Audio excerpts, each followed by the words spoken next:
Welcome back to another episode of Teachers in Transition, the podcast and the YouTube channel. My name is Kitty Boitnott. I am the owner of Boitnott Coaching and the founder of Teachers in Transition.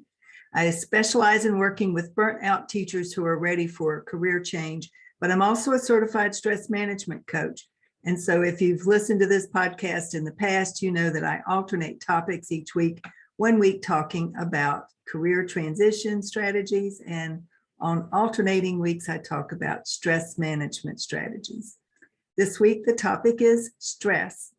And it just so happens that I was recently asked to write an article for a journal about the whole notion of teacher stress. What can teachers do about their stress?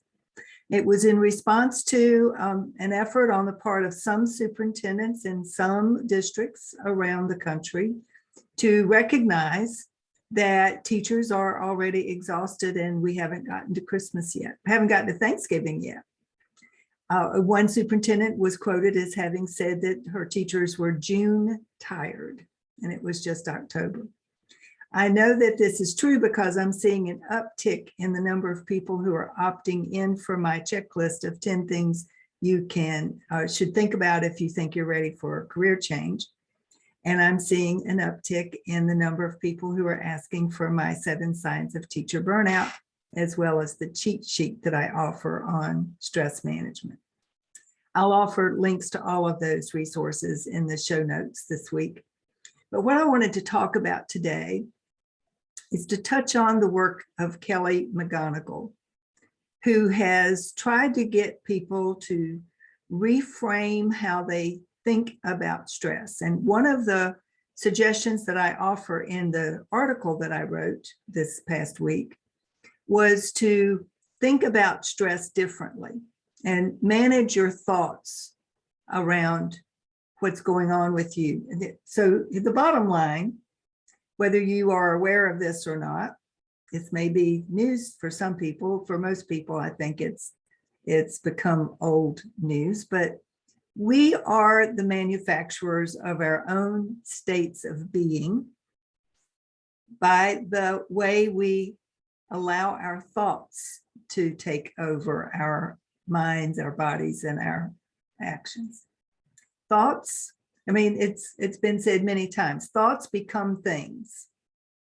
Thoughts are the fountain of every emotion, from elation to despair. I remember reading in a book that Wayne Dyer wrote years ago that he was devastated when he learned the news of the death of someone close to him, devastated. But he realized that until he had gotten the news, he was fine. And so it called attention to the fact that it's his thoughts that create the devastation, not the actual event. You see where I'm going with this? It's what you think about the event, not the event itself.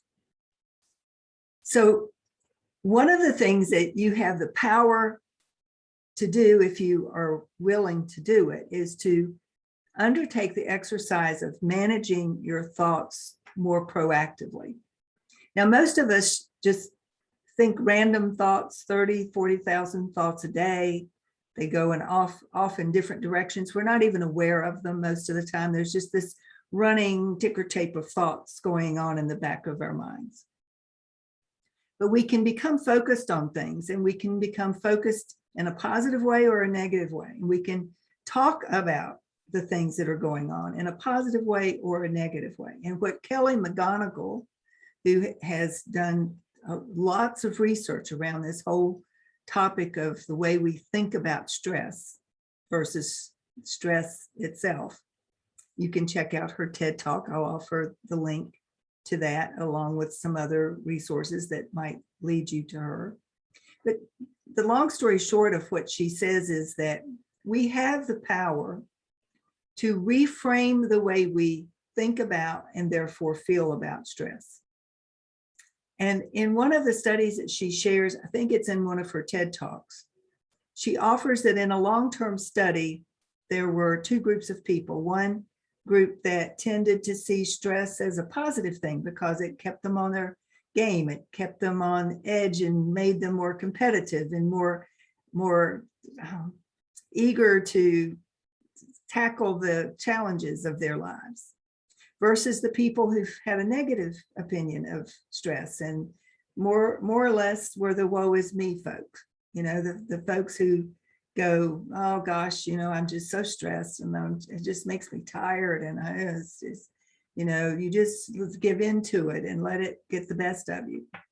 So they followed these two groups that had more or less a natural disposition to see stress in these different frames. And at the end of a number of years, I don't remember now if it was 10, 20, however many years, but at the end of this research cycle, what they found was that more people who had a positive view of stress as a good thing in their lives, as a positive thing, more of that group were still living, as opposed to the other group of people who saw stress as a negative thing, a bad thing, something to fret over. More of that group had passed away.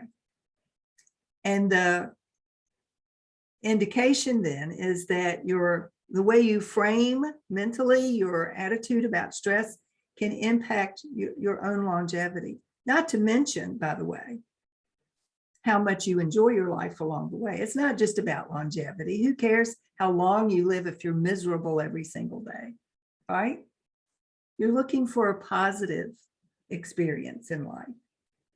Most of us, if we were pinned down and had to say what it is that we want most in life, it's just to be happy. And happiness comes from different sources for different people. For a lot of people, work is a source of happiness. And so in my work, I hold the opinion that once you no longer love your work, once you're no longer enjoying your work, once you no longer feel fulfilled by your work, that's when life becomes dreary. That's when you need to start questioning choices and making decisions about, do I want to continue to do this and be miserable for the next 15, 20, 25 years? Or am I courageous enough to make a change? Whether it's a change in school, a change in district, a change of career. I talk to people every day who have reached that point in their lives where they're considering making a change in their career because they're no longer happy. They're tired of the stress. They're tired of the long hours. And they're ready for a change. Now, some are more ready than others. But the only reason I'm ever contacted, frankly, is when people have gotten to the point of searching for answers to questions that they have that they don't yet have answers to. What else can I do? How can I be happier? My mantra every time I start a group coaching call is work that feels fulfilling leads to a happier life. And I believe that. I absolutely know that we are happier when we are engaged in work that is filling us up as opposed to draining us. And the dilemma we've run into with the teaching profession as it is currently being practiced and expected to be practiced is that it is draining us. It's not filling us up, it's depleting us of joy, of hope, of satisfaction. We are in constant conflict sometimes with the very policies that the school is grounded in. Teachers who feel in conflict with the philosophy that's currently being used to teach children, they're ready to leave quicker than people who feel like, yeah, we're on the right track the way we teach. Long story short, you're the only one who has control over your thoughts. And you may not believe that you have control over them, but you do. Just practice for 5 minutes a day, catching a negative thought as it pops up. You have a choice as to what you do with it. You can act on it, you can believe it, you can allow it to go into the next negative thought, and then the next negative thought, and the next negative thought. And before you know it, you've had a negative 5 minutes that leads to a negative full day. Or you can start to reframe. Look at the negative and think about what might you be grateful for instead. Instead of complaining about all the things that are going not so well in your career, what are you grateful for besides the paycheck at the end of the month? What aspects of your job do you still enjoy? I know there's some, or you would have already left. And embrace the idea that if you have a different feeling about stress in general, that it's not all a bad thing, that it can keep you at the top of your game, then it might make a difference in how you experience your day-to-day activities. Now, that's not to say that there aren't horrible things that are going on in some people's experiences in the classroom. When you have a student to cuss you out, when you have a student who calls you a four-letter word, when you have a student who throws things at you, when you have a student who lies about anything that you've said or done in the classroom to get you in trouble, when any of those things happen, it's time for you to think about making a change. That's not none of that is acceptable. That's not what I'm talking about when I'm talking about reframing how you feel about stress. Those are assaults on your humanity. They're not acceptable. So I guess what I'm trying to do is to challenge you to think a little bit about your day-to-day experience. Is it really at the point of no return where you feel like you can't do this anymore and you've got to make a drastic change? Or is it the kind of stress that warrants perhaps reframing the way you think about what's going on and looking at it through a different lens? Now, if you feel like it's the kind of thing that you want to just talk through to get a third party objective point of view, that's where I come in. You can make an appointment. We can talk about it. I offer a 20-minute to 30-minute complimentary discovery session. So I'll offer my calendar in the show notes if you'd like to chat. And if you only want to chat about your stress, I'll offer some resources that might be useful. If you want to talk about a career change, a potential career change, we could talk about that too. The main thing I want you to do is to take care of you, whatever that means for you. If you are constantly miserable, you're not having any fun and no one around you is having any fun.